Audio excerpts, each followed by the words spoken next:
बलूचिस्तान में जो Indian footprints हैं वो बहुत ज्यादा हैं। जो कालेधन तंजीमें हैं उनके ऊपर जो सरपरस्ती का हाथ है वो भारत का हाथ है, इसमें कोई शक नहीं, कोई शुबा नहीं। अफगान तालिबान ना सिर्फ पाकिस्तान को नुकसान पहुंचा रहे हैं, बल्कि अफगान तालिबान और जो भारत के खुफिया इदारे हैं, खुफिया एजेंसियां हैं, वो आपस में ताउन कर रहे हैं। अफगानिस्तान की सरजमीन इस्तेमाल हो रही है और वो पाकिस्तान की सिक्योरिटी को अंडरमाइन कर रहे हैं। पाकिस्तान के चीनियों पर इतने हमले हो रहे हैं और चाइनीज फर्म्स जो हैं वो एग्जिट मारने के चक्कर में रहते हैं।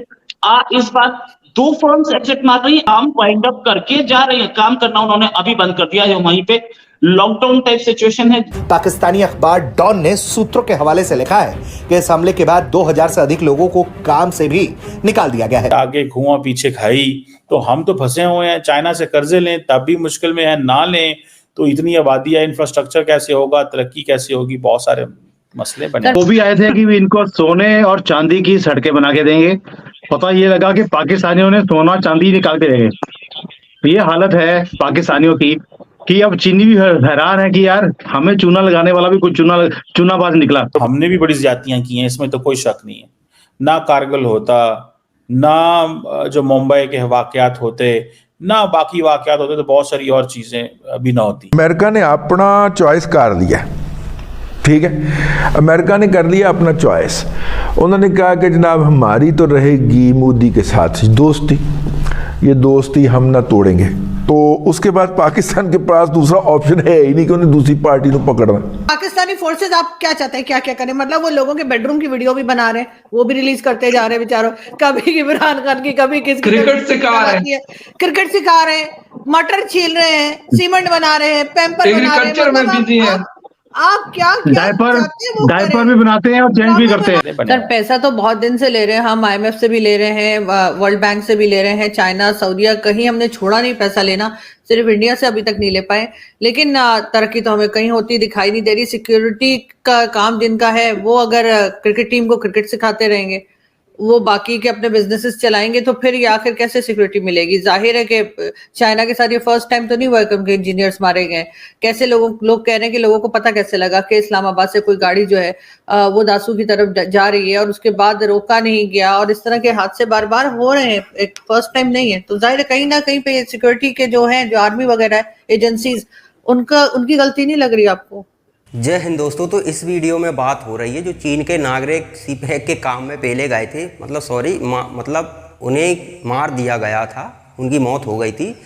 तो उस मामले में चीन भड़का हुआ है और स्वाभाविक है, उसका भड़कना लाजमी है, क्योंकि ये सरकारी इंजीनियर थे उनके, चाइना के, और उसी पार्टी के थे जो चाइना पर रूल करती है, तो उनको पीड़ा होनी ही होनी है। और यहाँ पर सबसे बड़ी समस्या है कि पाकिस्तान इतना कैपेबल नहीं है कि इस काम को वो पूरा कर सके। ये चाइना के इंजीनियर ही कर सकते हैं। पाकिस्तान के लोग तो दूसरे ही काम में जज्बा जिहाद के अलावा उनको कुछ आता भी नहीं, और वही उन्होंने सिद्ध भी कर दिया।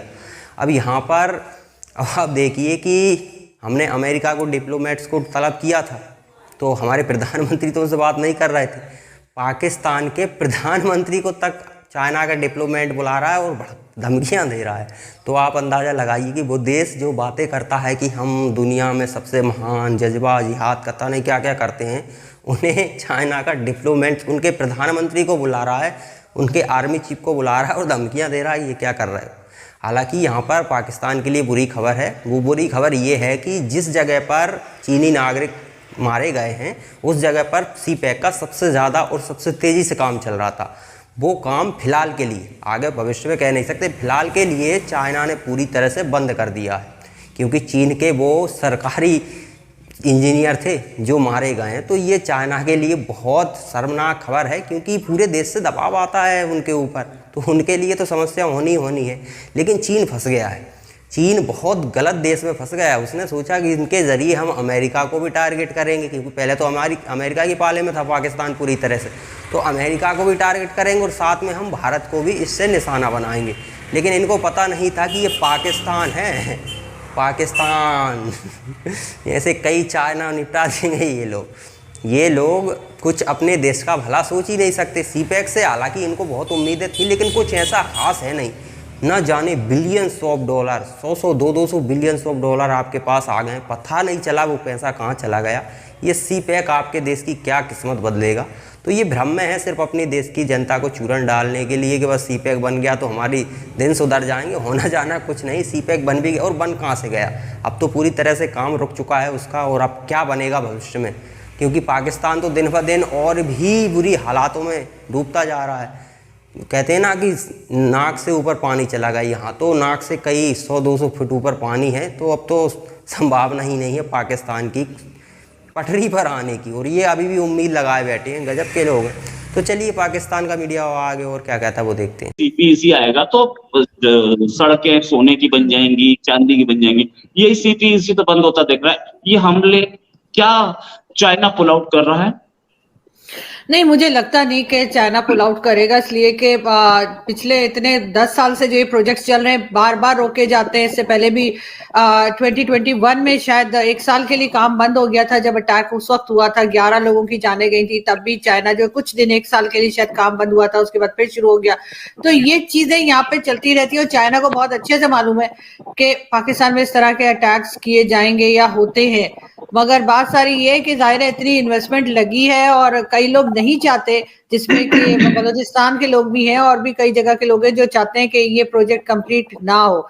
इस वजह से चाइना भी, मेरे ख्याल है कि अपने आप को चाइना ने रेडी रखा होगा कि इस तरह किस किस्म के अटैक्स होंगे। अभी भी देखिएगा कुछ टाइम के बाद चाइना की तरफ से स्टेटमेंट आ जाएगा कि जी पाकिस्तान के साथ काम जारी रहेगा। तो मुझे नहीं लगता कि कहीं पे भी कुछ रुकने वाला है। ओके जैन साहब, इतने हमलों के बाद we are going live at the moment, हमारे साथ 100 लोग इस समय हमारे साथ लाइव हैं। इतने हमलों के बाद जैन साहब, क्या चाइना इंटरेस्टेड होगा कि मेरे लोग मरते रहें, हम पाकिस्तान में प्रोजेक्ट चलाते रहें? रोज भाई, पहले बात तो दाद देनी पड़ेगी इन चींगियों को और उसके बाद पाकिस्तानियों को, कि वो भी आए थे कि इनको सोने और चांदी की सड़कें बना के देंगे। पता ये लगा कि पाकिस्तानियों ने सोना चांदी निकाल के देंगे। ये हालत है पाकिस्तानियों की कि अब चीनी भी हैरान है कि यार हमें चूना लगाने वाला भी कुछ चूनाबाज निकला। और चीनियों की देखिए एक बड़ी खासियत होती है, ये बिजनेस माइंडेड है। उन्हें फर्क नहीं पड़ता कि उनके आदमी मर गए, वो इनको बोलेंगे भाई 20-20 बिलियन आप हर एक का दे दीजिए, हम दोबारा से काम शुरू कर देंगे। आपको याद होगा पहले भी 4-5 इनके इंजीनियर चाइनीज के मारे गए थे, उन्होंने इनको बोला कि भाई हमें 20-30 बिलियन डॉलर दे दीजिए, हम कर देंगे।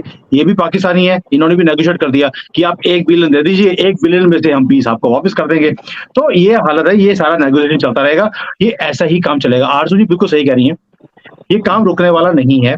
उसका रीजन ये नहीं है कि चाइना का कोई इंटरेस्ट है यहाँ पर आकर बैठने का। रीजन ये क्या हो रहा है पीछे, लेकिन रीजन है चाइना का इंटरेस्ट पाकिस्तान के साथ। और रीजन ये है कि चाइना यहाँ पर wants to use Pakistan as a dog whenever required to bite India. That's all it is.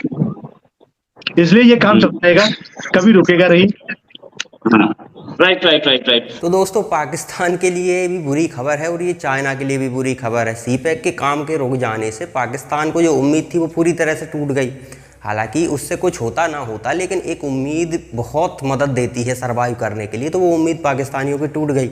लेकिन चाइना यहाँ पर फंस गया, उसका पूरा पैसा बेड़ा गर्क हो गया उसका, क्योंकि पैसा तो उसने बहुत लगा दिया, अब उसे काम रोकना पड़ रहा है। और काम रोकने के बाद अगर काम फिर से स्टार्ट करना पड़ेगा तो उसका बजट बढ़ाना पड़ेगा।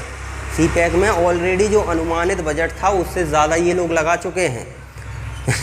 तो चाइना को समझ आ रहा होगा कि बहुत गलत जगह भारत को घेरने के चक्कर में, अमेरिका को टारगेट करने के चक्कर में ये गलत देश से समझौता कर बैठे हैं, ऐसे देश से मित्रता कर बैठे हैं जिसका कोई मुस्तकबिल ही नहीं है, जिसका ना तो वो देसी स्टेबल नहीं है। सरकारें कब बदल जाती हैं, कब कौन सी सीपैक के समर्थन में सरकार आ जाए, कब कौन सी सीपैक के विरोध में सरकार आ जाए। कौन डॉलर लेने में इधर से विश्वास करता है, कौन डॉलर लेने में अमेरिका से विश्वास करता है। तो जिस देश का कोई एक क्लियरिटी ना हो उस देश में पैसा नहीं लगाना चाहिए, ये चाइना को सोचना चाहिए था। लेकिन चाइना तो चाइना है, उसने कहा कि अपने पास पैसा बहुत है, कोई दिक्कत नहीं है, भारत को टारगेट करना है तो पाकिस्तान की ज़रूरत है। लेकिन अब चाइना की भी इकोनॉमी रिसेशन में जाने लगी है, पाकिस्तान तो डूबा ही हुआ है। अब यह समस्या ये है कि पाकिस्तान को पैसा दिया तो इधर अपने देश को बचाना मुश्किल हो जाएगा, क्योंकि अब इतना पैसा सर्वाइव नहीं कर सकता चाइना का समय था जब पैसा दुनिया भर से आ रहा था, बिलियंस ऑफ डॉलर्स का इन्वेस्ट हो रहा था, दिन ब दिन रात दुगनी चौगनी वो तरक्की कहते हैं ना, वो हो रही थी। लेकिन अब तो आपके जो 15 ट्रिलियन का शेयर मार्केट हुआ करता था, उससे 7 ट्रिलियन तो गायब हो गया। इतना बड़ा 7 ट्रिलियन पैसा बाहर निकल जाना, तो आप अंदाज़ा लगाइए चीन की क्या हालत है। और ऐसी हालत में अब चीन अपने इन पाले हुए पिल्लों को क्या ही मदद देगा, तो वो मदद देने की कंडीशन में भी नहीं है।